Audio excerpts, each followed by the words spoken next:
Penny here, and today we're finally going to be talking about all the books that I read in February. As usual, I'm going to do this book battle style, which means I pair up all the books and I battle them against each other. Now in February I read 9 books. That's kind of a weird number for the book battle, so we're going to have to do a strange little round one with one battle of science fiction books. Then I'll put that up against the one thriller that I read. I've also got some short speculative type stories and some adult fantasy and some YA fantasy. Now I'll leave all the timestamps down below if you want to jump to a particular section, but let's start with round 1. So firstly, we've got The Power by Naomi Alderman up against Ascender Volume 3, The Digital Mage by Jeff Lemire and Dustin Nguyen. So The Power is this alternate reality where teenage girls start gaining the ability to shock people with their hands, and then they also start being able to awaken this power in adult women, and this changes the balance of power quite a lot. My favorite part of the story was actually the framing of the story. So it starts out as this man sending a letter to this woman, Naomi Alderman, asking if she will read his book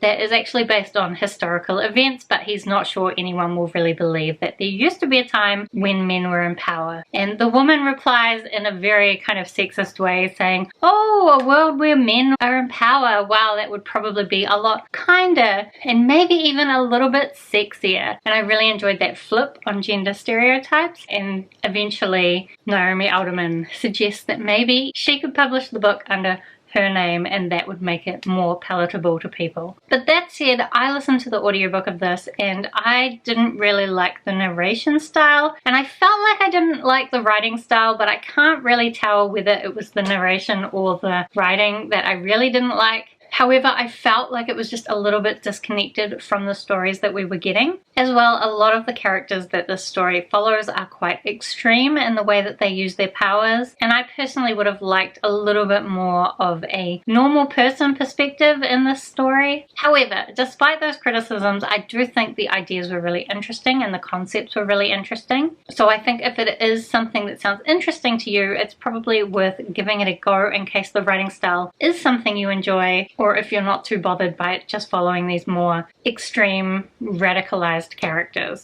Because I don't think the writing was necessarily bad, I just think it wasn't to my taste. Then we have Ascender Volume 3, The Digital Mage. So Ascender is a graphic novel series following on from the Descender graphic novel series. In Descender, these giant robots turn up and kill off a bunch of the humans, and in retaliation, the humans start killing off all the robots. So we've got this war between humans and robots, all centered around this young companion robot boy who is looking for his family. The Ascender graphic novel series kind of carries on from that series. We're following a lot of the same characters, but there's now also a magical element being introduced. I think if you really love the characters from the first series, then you will definitely like the second series. There is one robot called Driller who I absolutely love. He's just adorable, even though the series can also be quite dark in places. I do think I'm probably going to reread this series once it's all been released, because I feel like I'm missing out on some of the intricacies of the story, just because every time I pick up a new volume, it's been so long since the last one that I've forgotten a few things. But I'm really loving it, and I definitely recommend the Descender graphic novel series if you haven't read it yet. So, battling these two books against each other, I wouldn't necessarily say that Ascender is better, but personally I am so much more emotionally invested in the characters, and I just felt much more connected to the story. So, I'm going to put the Digital Mage through to the next round. And then we'll move right on to that next round. So first up, we've got The Digital Mage by Jeff Lemire and Dustin Nguyen up against Dark Places by Gillian Flynn. So we've talked about The Digital Mage, let's talk about Dark Places. Gillian Flynn is a very popular thriller writer, although I haven't heard anything about her recently. But I have read Gone Girl by her as well as Sharp Objects. I really liked Gone Girl. Didn't like Sharp Objects quite as much. Dark Places, however, I really enjoyed. We're following this girl who, when she was 7 years old, her whole family was murdered. And she was a witness in the case, and she gave evidence that led to her brother being arrested. And ever since then, she's been living on donations from people. But the money is starting to run dry, and so she's trying to work out how she can continue to survive, but also she's quite traumatized, so she can't really hold a full-time job or even really manage day-to-day normal life things. However, then she gets involved in this club that tries to investigate murder mysteries, and they're willing to pay her money to help with their investigation of her family's murder. I really love the way that the murder unfolds. You're getting both this girl's perspective as well as her mother and her brother's perspective on the day leading up to the murder. I did guess some of what happened, but not everything, and I thought that was quite a good mix. I also just think it was really interesting following along this family's journey. I would say pretty much all the characters are fairly unlikable, but at the same time, kind of relatable. I'm not sure if that means that I'm unlikable, but I did really enjoy reading from their perspectives and hearing their story and seeing the mistakes they made, but also understanding how you would make those mistakes. And I read this super quick, so I really loved it. Now, putting these two books up against each other, it's hard because I love Ascender so much and all those characters. However, I do think Dark Places was just so cleverly constructed that I think I'm probably going to have to put Dark Places through to the next round. Then for our next battle, we've got The Inheritance by Megan Lindholm and Robin Hobb up against If Cats Disappeared from the World by Genki Kawamura. So The Inheritance is a short story anthology with stories from Megan Lindholm as well as Robin Hobb. However, Megan Lindholm and Robin Hobb are actually the same person. So Megan Lindholm's stories tend to be more speculative, maybe a few of them are bordering on science fiction, other ones just a bit more fantastical but set in the real world. And the first story from this anthology, I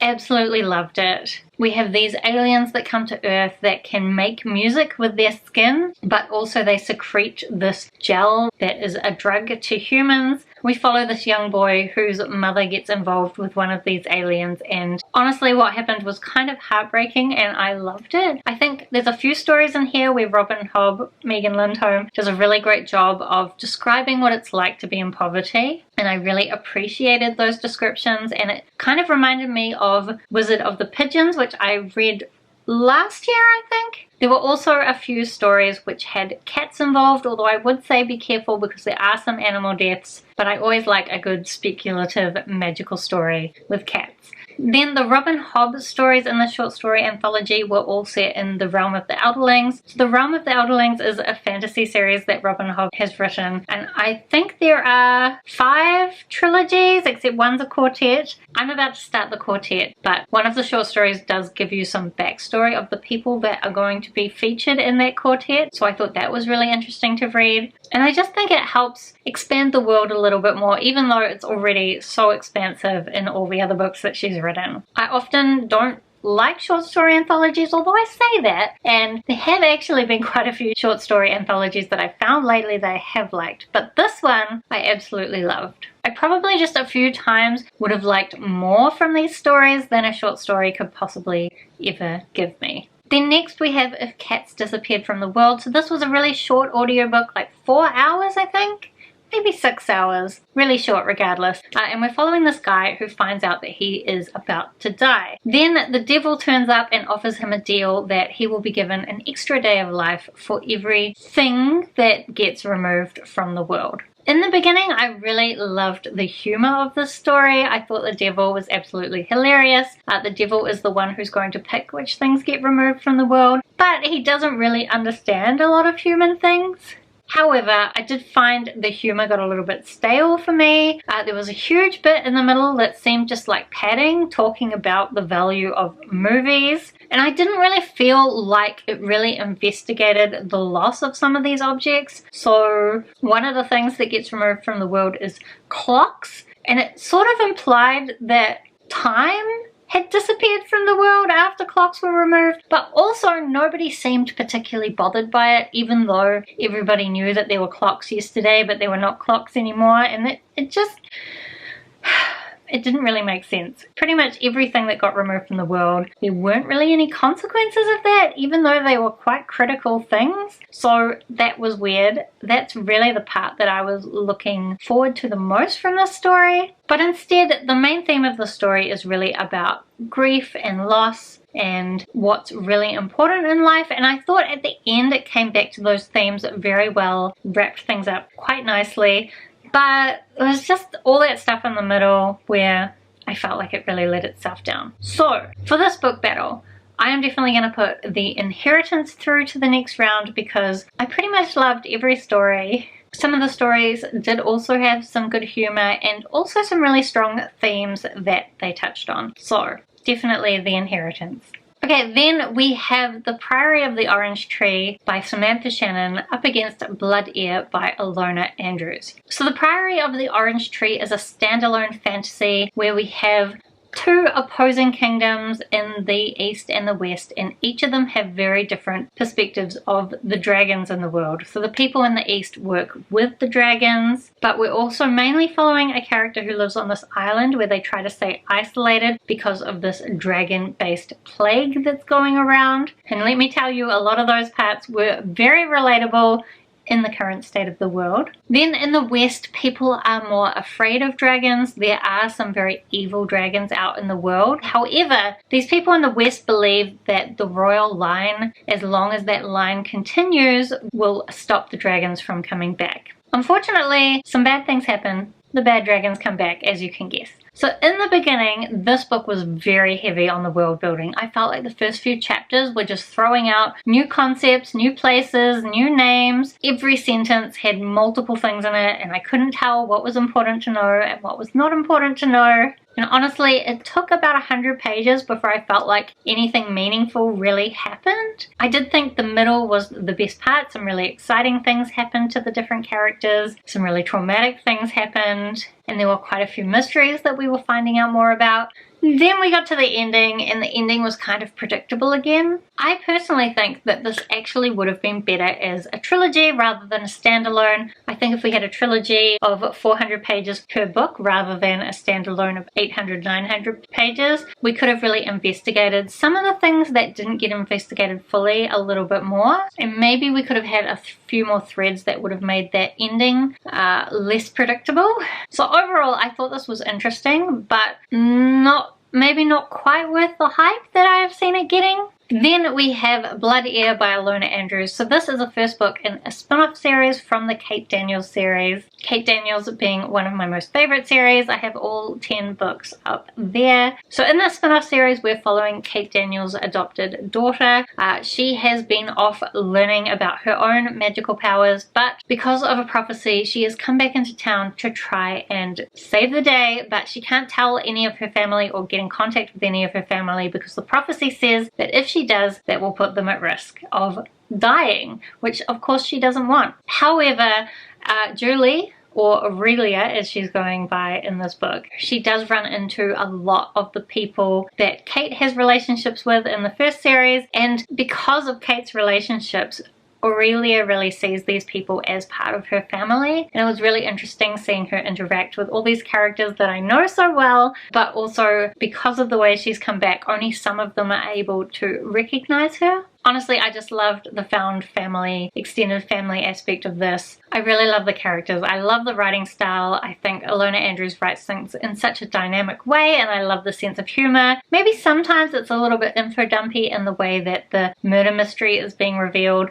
but that's because it incorporates so much different mythology, and it kind of needs to teach you about that mythology as it goes, which I actually really like. Also, the romance in this story, I was so invested. I often don't really care about the romance in stories. I kind of want there to be as little as possible. But this romance, I was very invested in right from the start, although I was conflicted because part of me wants her to be like over this guy because she knew him when she was younger and they've parted ways, and I kind of want her to be like, whatever, I have moved on, but at the same time I want them to be together. And then at the end of this book there were actually 2 short stories, and so the book ended sooner than I was expecting, and I was like, what?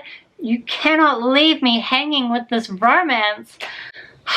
But But also I'm excited because that means this is going to be a longer series, and I'm excited to see their romance and their partnership build up over time. I just think Alona Andrews writes the kind of romances that I like, which is where people form a partnership and are working together on something and the romance blossoms from there. Anyway, I love this book and I'm super excited to continue the series, although I think it might be a little while before we find out what happens next. Anyway, I feel like it's kind of obvious for this battle. I am going to put Blood Heir through to the next round because I love all the characters, I love the writing style, and I'm dying to read the next book. Then for our last battle in this round, we have Crooked Kingdom by Leigh Bardugo up against Star Daughter by Shweta Thakra. So Crooked Kingdom is the second book in the Six of Crows duology, which follows on from the Grishaverse trilogy. I read all those previous books in January, I think. Or was it earlier than that? Did I read some last year? Anyway, regardless, this was me continuing the series, and I have to say, I didn't think Crooked Kingdom was as good as Six of Crows. In Crooked Kingdom, there's basically a revenge plot. Some things happened in Six of Crows, and this gang of thieves and criminals that we have come to know and love from Six of Crows are trying to get revenge for what happened. But I just felt like what I was expecting to happen in this story all happened quite near the beginning, and then there was kind of a lull in the middle where things felt quite fragmented before they came together again at the end. The main romantic pair from this book is Kaz and Inej, and I find both of them kind of boring, to be honest. I definitely think people who liked Kaz and Inej would like this book a lot more than I did. But I just don't really feel like this book explored what was interesting about those characters. As well, my most favourite character from this series is Nina, and I don't know that I was happy about what happened with her in this story. I do think her magic is the most interesting, but it wasn't really explored. I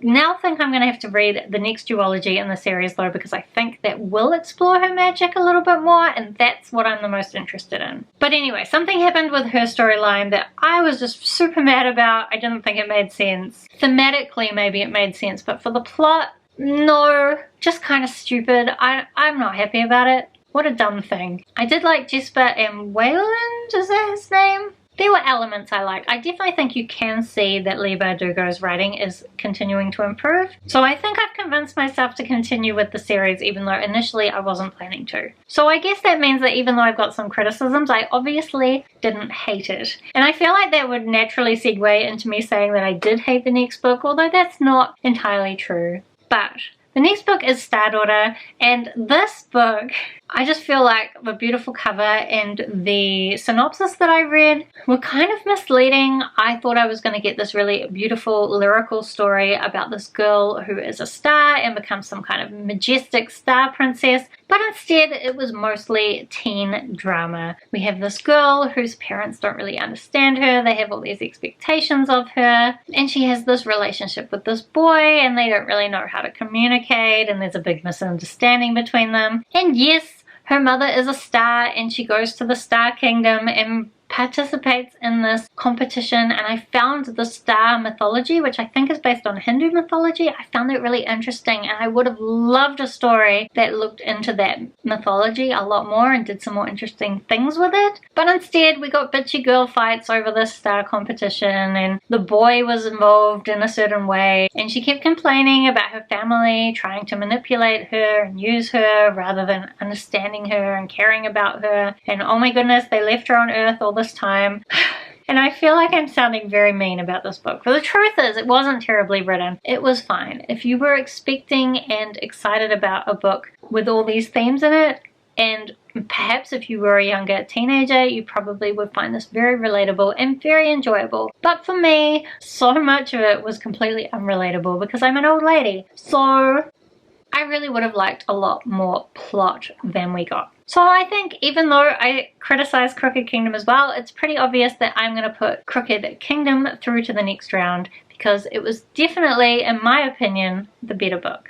Better characters, better writing, better plot, better magic systems, just better. Okay, so now we are up to the semi-finals. And for our first battle, we have Dark Places by Gillian Flynn up against The Inheritance by Megan Lindholm and Robin Hobb. This is really hard because I really loved the reading experience of both of these. I know when I was listening to the audiobook of The Inheritance, I just didn't want to stop listening to it. I was so overjoyed with the fact that these stories were so great because I read this just after reading some not so great ones, and I just felt like so many of the stories investigated really interesting ideas. However, Dark Places was such an interesting murder mystery. I had notes up on my whiteboard, all my theories, all my suspects, and I really enjoyed picking up on all those clues. So, how do I pick? Where's my spreadsheet? So in my spreadsheet, I've given The Inheritance a higher rating for world building and characters. However, on reflection, I don't know if that's really deserved. Because even though there are a lot more interesting characters and worlds to explore in The Inheritance, Dark Places was able to get into things in a lot more depth. And I kind of feel like I gave Inheritance a higher rating just because I'd been reading less good books just before it. So it had that glow of being like a change of pace, a much better book than what I had been reading. I feel like both of these books are actually incredibly close in their quality, but I do have to pick one of them. I definitely recommend both these books. However, I think that Dark Places is likely to be one that more people would enjoy, probably just because more people enjoy thrillers than people enjoy fantastical short stories. Really, I think the one you like more will depend more on whether you like thrillers or fantastical speculative stories more, but I am going to put Dark Places through to the next round. Why not? And then we have Blood Heir by Alona Andrews up against Crooked Kingdom by Leigh Bardugo. And for this one, I am definitely going to put Blood Heir through to the finals because I just think the writing is so much better. It's more fast-paced. I personally like the sense of humor a lot better. And I just feel like the relationships and the characters feel a lot more realistic. And I say this about a book where half the characters are shapeshifters. But I just feel like Crooked Kingdom, the kind of book it is one where everything is very angsty and dramatic. And I know some people enjoy that, but it's not something I enjoy. I just feel like I love the world of the Kate Daniels series so much. I love being back there so much. I love all these characters. So I'm going to put Blood Heir through to the finals. And now I have to make the hardest choice. So for the finals, we have Dark Places by Gillian Flynn up against Blood Heir by Alona Andrews. I have to be honest with you, I think that a lot of people would like Dark Places better. A lot of people just like thrillers better. It's a really interesting mystery with some interesting character dynamics and a pretty satisfying ending considering that a lot of the characters you're reading about end up getting murdered. But I am just so much more emotionally invested with all the characters from the Kate Daniels world, and I think Blood Heir was a really great installment in this world. That romance, I just am dying here waiting to find out what's going to happen with that. So I'm going to choose Blood Heir by Alona Andrews as the champion of the month. I do think that you really need to have read the Kate Daniels books before you read this one because you could probably read it separately, but you'll be missing out on a lot of knowledge about these different characters and their long-standing relationships. And while I think the book does a really good job of reintroducing a lot of the different establishments and magical standards that get set up in the first 10 books, like it's much easier to slowly learn about them through 10 books than it is to get them all kind of quickly explained to you in a single book. Also, the Kate Daniels series is one of my most favorite series ever, so if you like urban fantasy type books, then why wouldn't you read it? Honestly, I don't know. Anyway, that is going to be my wrap up for February. Do let me know if you have read any of the books that I talked about in this video because I would love to talk with you more about them down in the comments, or even let me know if you're interested in reading any of them. Otherwise, thank you so much for watching. I hope that you are doing well and I will see you next time.